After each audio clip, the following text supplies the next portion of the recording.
Hello दोस्तों, दृष्टि PCS YouTube channel में एक बार फिर से आपका स्वागत है। मैं हूं गीतांजलि। आज हम पिछले एक हफ्ते की उन खास खबरों पर चर्चा करेंगे जो राष्ट्रीय और अंतर्राष्ट्रीय लेवल पर खबरों में रही हैं और महत्वपूर्ण हैं या परीक्षा के लिहाज से जिनसे सवाल बनाए जाने पूछे जाने की संभावना होगी।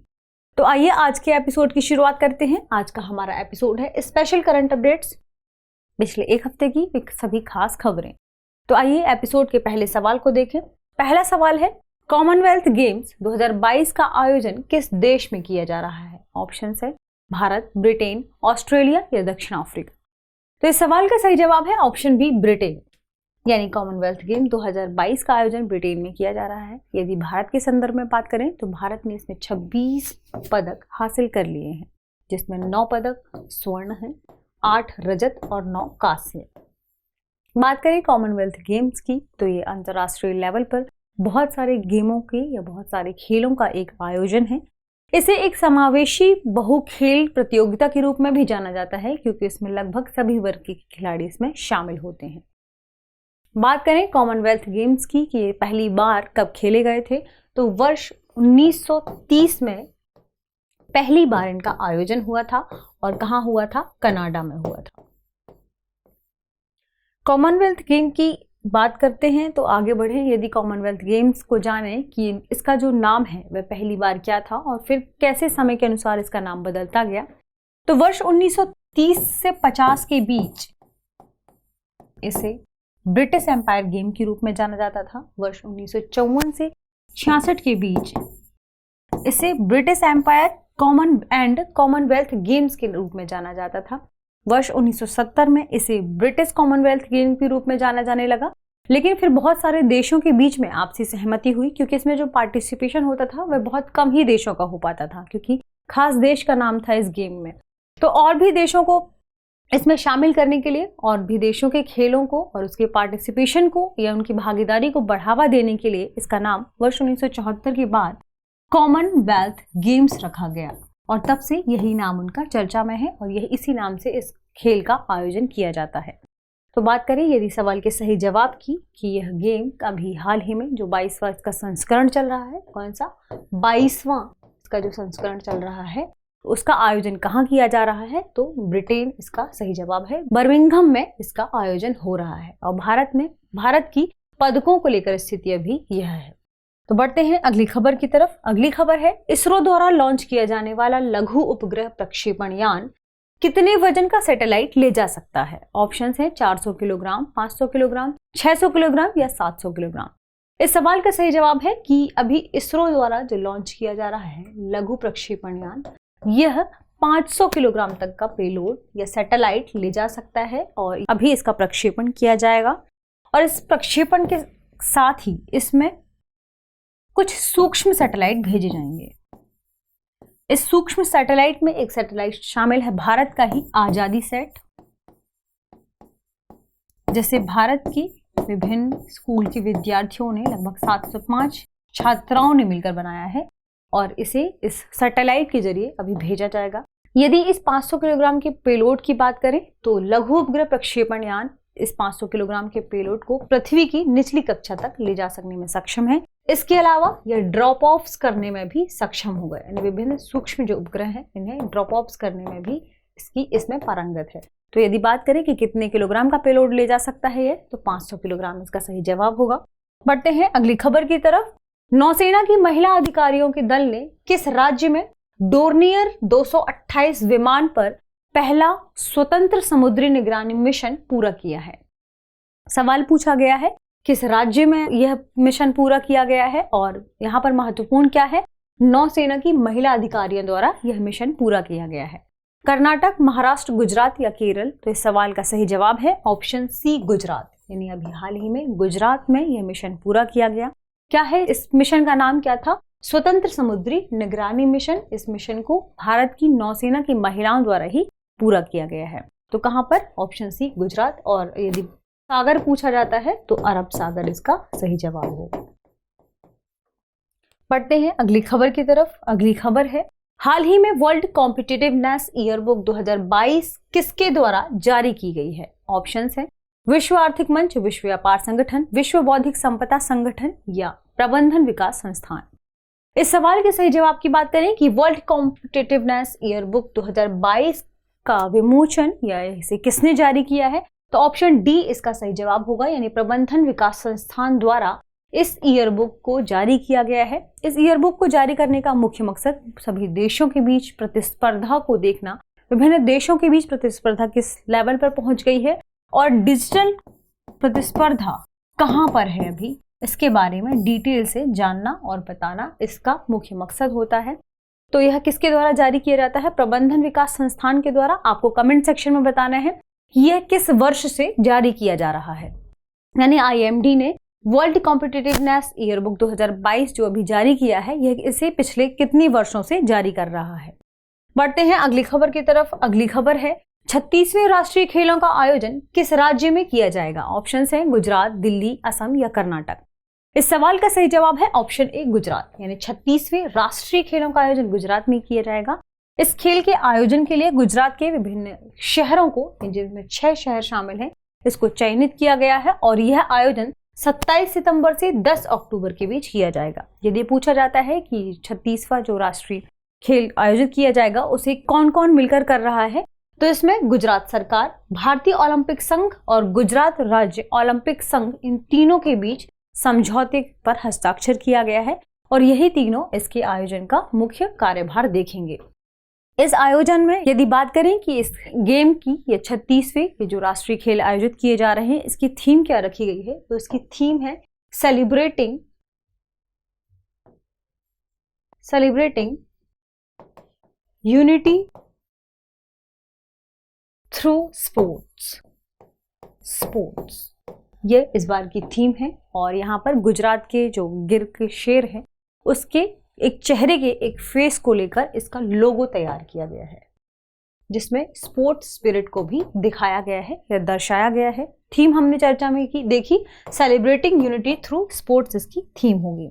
तो यदि प्रश्न के सही जवाब की बात करें तो ऑप्शन ए इसका सही जवाब होगा। बढ़ते हैं अगली खबर की तरफ। अगली खबर है हाल ही में किस राज्य की 106 साल पुरानी खगोलीय वेधशाला को यूनेस्को की दुनिया की महत्वपूर्ण लुप्तप्राय विरासत वेधशालाओं की सूची में शामिल किया गया है? राजस्थान, बिहार, ओडिशा या गुजरात। इस सवाल का सही जवाब है, यानी भारत की 106 साल पुरानी खगोलीय वेधशाला कहां पर देखी गई है और यह कहां पर है, तो बिहार में है ये, यानी बिहार के पटना से यह खबर ली गई है, यानी बिहार के ही एक यूनिवर्सिटी में इस वेधशाला का निर्माण किया गया था और यह अब यूनेस्को की पुरानी या प्राचीनतम जो भी वेधशालाएं हैं, ये लुप्तप्राय विरासत है, उनकी सूची में इसे शामिल कर लिया गया है। तो कहां से है ये? बिहार राज्य से। बढ़ते हैं अगली खबर की तरफ। भारत के राष्ट्रीय ध्वज तिरंगा के डिजाइनर कौन हैं? ऑप्शंस हैं पिंगली वेंकैया, महात्मा गांधी, जवाहरलाल नेहरू या मैडम भीकाजी कामा। इस सवाल का सही जवाब है ऑप्शन ए पिंगली वेंकैया। दरअसल पिंगली वेंकैया और उनका परिवार पिछले कुछ दिनों काफी चर्चा में रहा है, क्योंकि इन्हें बहुत अधिक बीमारी हो गई थी और इनकी इलाज करवाते करवाते ही इनके बेटे की मृत्यु हो गई थी। तो इस वजह से ये खबर चर्चा में आ गई है। यदि बात करें कि भारत के तिरंगे के डिजाइन को किसने किया है, तो पिंगली वेंकैया जी ने इसके डिजाइन को तैयार किया था। ये 19 वर्ष की उम्र में ही ब्रिटिश सेना में शामिल हो गए थे और इसके बाद जब कांग्रेस की एक बैठक हुई थी तो उस बैठक में इन्हें भारतीय ध्वज के एक डिजाइन को तैयार करने के लिए कहा गया था। इसके बाद पिंगली वेंकैया जी ने तिरंगे का डिजाइन तैयार किया था।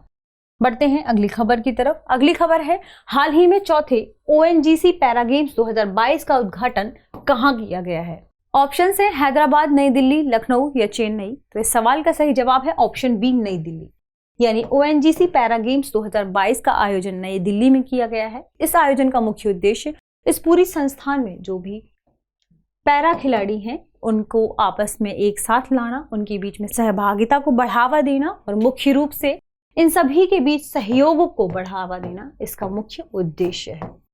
तो इसका आयोजन या उद्घाटन कहां पर किया गया है? नई दिल्ली में। यह इसका चौथा संस्करण होगा। आपको कमेंट सेक्शन में बताना है कि इसके पहले संस्करण का आयोजन कब किया गया था। बढ़ते हैं अगली खबर की तरफ। अगली खबर है अफ्रीकन स्वाइन फीवर का पहला मामला किस देश में देखा गया? ऑप्शन है दक्षिण अफ्रीका, अल्जीरिया, केन्या या सोमालिया।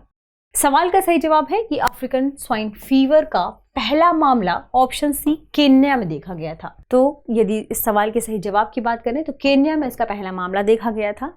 ये जो अफ्रीकन स्वाइन फीवर है यह सुअरों को होने वाली बीमारी है, यानी सुअर इसमें सबसे ज्यादा मात्रा में संक्रमित होते हैं। और यदि इसमें मृत्यु की बात करें, ये मृत्यु के प्रतिशत की बात करें तो इसमें लगभग 100% मृत्यु हो जाती है। किसकी? सुअरों की। तो चूंकि ये बहुत अधिक मात्रा में संक्रामक बीमारी है, इसमें 100% मृत्यु के चांस होते हैं। और ऐसा देखा गया है कि जहां भी सुअरों को यह बीमारी होती है तो उस पूरे क्षेत्र के जितने भी सुअर हैं वे संक्रमित हो जाते हैं। तो इससे बचने के लिए जैसे ही इस बीमारी के लक्षण या यह कंफर्म हो जाता है कि उस सुअर को यह बीमारी है तो उसे खुद ही मार दिया जाता है, ताकि वह और भी उस क्षेत्र के जो सुअर हैं उन्हें यह बीमारी ना फैला पाए। तो यह एक प्रकार का बहुत तेज बुखार है जो कि रक्तस्रावी रूप में होता है और यह संक्रामक बीमारी है, इसलिए इसकी फैलने के चांसेस बहुत अधिक हैं। यदि बात करें कि इसका पहला मामला कहाँ देखा गया था, तो केन्या में। और खबर के चर्चा में आने का मुख्य कारण क्या है कि भारत में भी इसके कई मामले अभी देखे गए हैं, इसलिए यह खबर चर्चा में थी। बढ़ते हैं अगली खबर की तरफ। हाल ही में समाचारों में रहा शब्द अप्सरा क्या है? ड्रोन, मिसाइल, मछली की नई प्रजाति, शोध रिएक्टर। इस सवाल का सही जवाब है ऑप्शन डी, शोध रिएक्टर। 1956 में भारत में एशिया का पहला शोध रिएक्टर बनाया गया था, जिसका नाम था, यह स्थापित किया गया था, जिसका नाम था अप्सरा, जिसे भाभा परमाणु अनुसंधान केंद्र में स्थापित किया गया था, यानी भारत में ही इसका निर्माण किया गया था। यदि बात करें इसके अभी उन्नत संस्करण की, तो वर्ष 2018 में इसका उन्नत संस्करण फिर से बनाया गया है, जिसे अप्सरा उन्नत नाम दिया गया है। और यह विभिन्न चिकित्सकीय क्षेत्रों, स्वास्थ्यों आदि के लिहाज से बनाया गया था। यदि बात करें कि वर्ष 1956 से ये इसका जो अप्सरा संस्करण है वह कब तक काम कर रहा था, तो वर्ष 2009 तक इसने काम किया। 9 के बाद इसका प्रचारण बंद हो गया था। फिर बाद में अप्सरा उन्नत संस्करण को वर्ष 2018 में फिर से शुरू किया गया था। तो इस सवाल का सही जवाब क्या होगा? ऑप्शन डी, शोध रिएक्टर, यानी अप्सरा शोध रिएक्टर है। बढ़ते हैं अगली खबर की तरफ। हाल ही में चर्चा में रहा शब्द हेलफायर R9X क्या है? ऑप्शन है एक मिसाइल, एक एयरक्राफ्ट कैरियर पोत, मंकी पॉक्स के लिए दवा या कीटनाशक। तो हेलफायर R9X एक प्रकार की मिसाइल है और एक प्रकार की ऐसी मिसाइल है जिसे टारगेट बेस्ड बनाया जाता है, यानी ये जिस भी व्यक्ति को टारगेट किया जाता है वह उसे मारकर ही वापस आता है। इसकी एक खास बात यह है कि इसके दागे जाने पर विस्फोट नहीं होता और नुकसान भी सबसे कम से कम होता है और यह अपने लक्ष्य को भेदने में सक्षम होता है। यह व्यक्ति और परिसंपत्ति को कम से कम नुकसान पहुंचाता है। यदि बात करें कि यह क्या है, तो ऑप्शन ए एक मिसाइल है और जिसका मुख्य रूप से इस्तेमाल आतंकवादियों को मारने के लिए किया जाता है। बढ़ते हैं अगली खबर की तरफ। हाल ही में तिरंगा उत्सव का आयोजन किस मंत्रालय द्वारा किया गया? गृह मंत्रालय, संस्कृति मंत्रालय, रक्षा मंत्रालय या पर्यटन मंत्रालय? तो अभी हाल ही में संस्कृति मंत्रालय द्वारा तिरंगा उत्सव का आयोजन किया गया, जिसमें हर घर तिरंगा इसकी थीम को केंद्रित किया गया और इसमें विभिन्न मंत्रियों और कैबिनेट मंत्रियों ने भी पार्टिसिपेट किया था। यदि बात करें कि इसका आयोजन किसने किया था, तो इसका आयोजन संस्कृति मंत्रालय द्वारा किया जाता है। यदि बात करें कि इसका आयोजन क्यों किया जाता है, तो इसका आयोजन का मुख्य उद्देश्य लोगों के प्रति अपने राष्ट्रीय ध्वज को लेकर सम्मान की भावना को पैदा करना है और इसके प्रति जो भी हमारी कर्तव्य हैं उनका निर्वहन करना है। तो यानी इसका सही जवाब क्या होगा? ऑप्शन बी इसका सही जवाब होगा। इसका आयोजन संस्कृति मंत्रालय द्वारा किया गया है। सवाल है, भारतीय सेना ने किस देश की सेना के साथ एक्स विनवैक्स 2022 का अभ्यास किया है? ऑप्शंस हैं थाईलैंड, वियतनाम, कोलंबिया या लाओस। सवाल का सही जवाब है ऑप्शन बी वियतनाम, यानी अभी हाल ही में भारतीय सेना ने वियतनाम सेना के साथ मिलकर एक्स विनवैक्स 2022 का अभ्यास किया है और यह मुख्य रूप से इनके बीच तकनीकी प्रशिक्षण को बढ़ावा देने के लिए किया गया है ताकि आपसी सहयोग को बढ़ावा दिया जा सके, यानी कौशल और प्रशिक्षण के लिए इसका आयोजन किया गया था। तो इसका सही जवाब क्या होगा? ऑप्शन बी वियतनाम के साथ भारत की सेना द्वारा एक्स विनवैक्स 2022 का आयोजन किया गया था। बढ़ते हैं अगली खबर की तरफ। भारत और अमेरिका अक्टूबर में किस राज्य में मेगा सैन्य अभ्यास करेंगे? ऑप्शंस हैं हिमाचल प्रदेश, गुजरात, महाराष्ट्र या उत्तराखंड। इस सवाल का सही जवाब है ऑप्शन डी उत्तराखंड, यानी भारत और अमेरिका मिलकर अक्टूबर में उत्तराखंड के औली में एक मेगा सैन्य अभ्यास का आयोजन करने वाले हैं। इस सैन्य अभ्यास का मुख्य उद्देश्य इनके बीच में सहयोग, समझ और आपसी गठजोड़ को बढ़ावा देना है। आपसी गठजोड़ को बढ़ावा देना है इसका मुख्य उद्देश्य। अभी हमने देखा कि वर्ष 2016 में अमेरिका ने भारत को अपने एक मुख्य रक्षा सहयोगी के रूप में नामित किया है। इस वजह से यह खबर चर्चा में आ गई है और यह खबर महत्वपूर्ण भी है कि अभी हाल ही में इन दोनों के बीच एक मेगा सैन्य अभ्यास का आयोजन किया जाएगा। बढ़ते हैं अगली खबर की तरफ। अगली खबर है, राज्य विश्वविद्यालय अनुसंधान उत्कृष्टता योजना किस मंत्रालय की पहल है? ऑप्शंस है विज्ञान एवं प्रौद्योगिकी मंत्रालय, शिक्षा मंत्रालय, कौशल विकास और उद्यमिता मंत्रालय, उपयुक्त सभी। इस सवाल के सही जवाब की बात करें कि राज्य विश्वविद्यालय अनुसंधान उत्कृष्टता योजना किस मंत्रालय की पहल है, तो यह योजना विज्ञान एवं प्रौद्योगिकी मंत्रालय की पहल है। यदि बात करें कि विज्ञान एवं प्रौद्योगिकी मंत्रालय के अंतर्गत इसे कौन सा विभाग या डिपार्टमेंट देख रहा है, तो इस योजना को विज्ञान और इंजीनियरिंग अनुसंधान बोर्ड द्वारा देखा जा रहा है, जो कि विज्ञान एवं प्रौद्योगिकी मंत्रालय के तहत ही एक वैधानिक निकाय है। यानी इसके बारे में भी यदि सवाल पूछा जाता है कि विज्ञान और इंजीनियरिंग अनुसंधान बोर्ड किस मंत्रालय के तहत एक वैधानिक निकाय है, तो यह विज्ञान और प्रौद्योगिकी मंत्रालय या विभाग के तहत एक वैधानिक निकाय है। और यह इसका ये मुख्य उद्देश्य क्या है, तो निजी विश्वविद्यालय और कॉलेजों में गुणवत्तापूर्ण अनुसंधान को बढ़ावा देना इसका मुख्य उद्देश्य है। तो इस सवाल के सही जवाब की बात करें कि राज्य विश्वविद्यालय अनुसंधान उत्कृष्टता योजना का आयोजन यह किस मंत्रालय के अंतर्गत किया गया है, किस मंत्रालय द्वारा किया गया है, तो विज्ञान एवं प्रौद्योगिकी मंत्रालय इसका सही जवाब होगा। तो इस सवाल के साथ हमारे आज के सेशन को विराम दीजिए। मिलते हैं कुछ नए सवालों के साथ, तब तक पढ़ते रहिए, रिवीजन करते रहिए। शुक्रिया। पीसीएस परीक्षाओं के लिए राज्यों के जिलों से जुड़ी हर जरूरी जानकारी के लिए टीम दृष्टि ने शुरू किया है नया कार्यक्रम जिला एक नजर में। यह कार्यक्रम हर मंगलवार, गुरुवार और शनिवार सुबह 8 बजे दृष्टि पीसीएस चैनल पर प्रसारित होता है।